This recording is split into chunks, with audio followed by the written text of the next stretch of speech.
مشرانو او خویندو او مورګانو، السلام علیکم. لولي اختر دې ستاسو مبارک شي.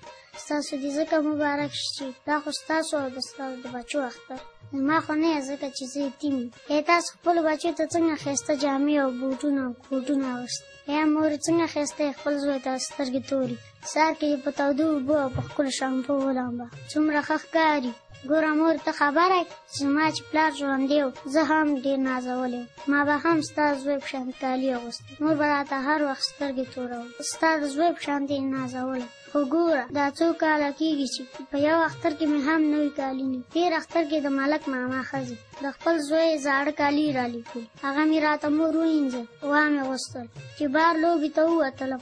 ملک زوی پیغورونه راکول چې سپېره زما زړې جامې دې اغوستي. دې اختر ته هغه نه اغوندم، د باندې هم نه ځم، ځکه چې ستاسو زامن ناپورې ملنډې وهي. د کونډې مور نه مې اوس کالي نه غواړم، ځکه اوس پوه شوی یم چې هغې سره پیسې نشته. هغه خواره خو د کلیوالو خدمت کوي، کله په پټو کې وږي سپینوي، کله پنبه راټولي. هیله دومره ګټي چې موږ ته ماښام وچه ډوډۍ پرېږدي. اوس مې هم یاد شي تېر ولي اختر کې تاسو ټول غټ غټ مالونه قرباني کړل، چا پسونه حلال کړل، چا غواګانې، چا غویان. تاسو خبر استئ په هغې اختر په ورځ زما وړې خور پټو کې لږ سابه کړي، موږ هغه سابه پاخه کړل.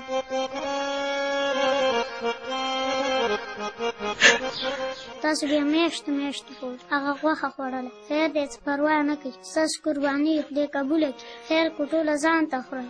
خیر په خوا کې مې کونډې یتیمان نار او مجبور. تاسو وخاندئ، خوشحالۍ وکړئ. زه به په مخه نه درځم، ځکه چې اختر په خوشحالۍ کې مور سفر ګرانه شي، په ما هم چېرته زړه ونه سوځي. دې اختر کې خو موږ هېڅ هم نشته، مور مې هم ناروغ.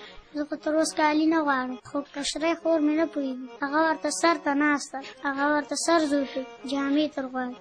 مور مې ورته یوازې جاړي.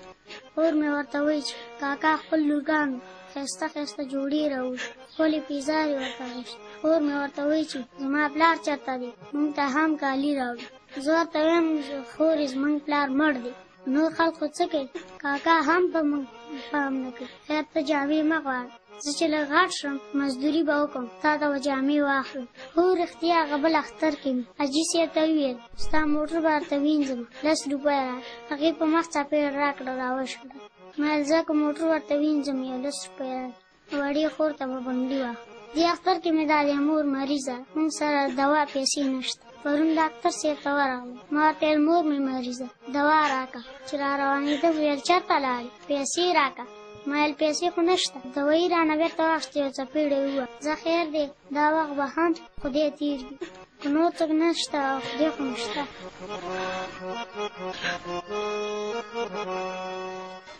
اوهو ډېر وبخئ، تاسو مې لږ غمجن کړی، ډېره بښنه غواړم، خبرې مې ارمانې بدې ولګې، ځکه مې تندي ترېو کړو.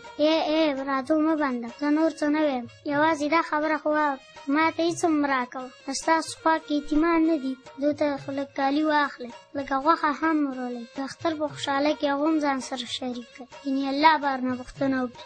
زه یم الله هم په سپارم، اختر مبارک شه.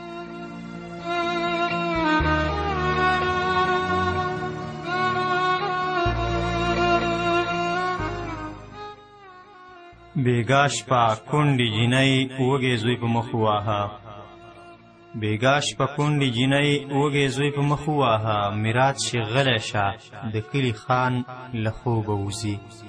سلګۍ په ستوني کې ساتئ سهار تر 10 بجو، سلګۍ په ستوني کې ساتئ سهار تر 10 بجو، که نه شړي مو د دې چم غټان له خوبه وځي، که نه شړي مو د دې چم غټان له خوبه وځي.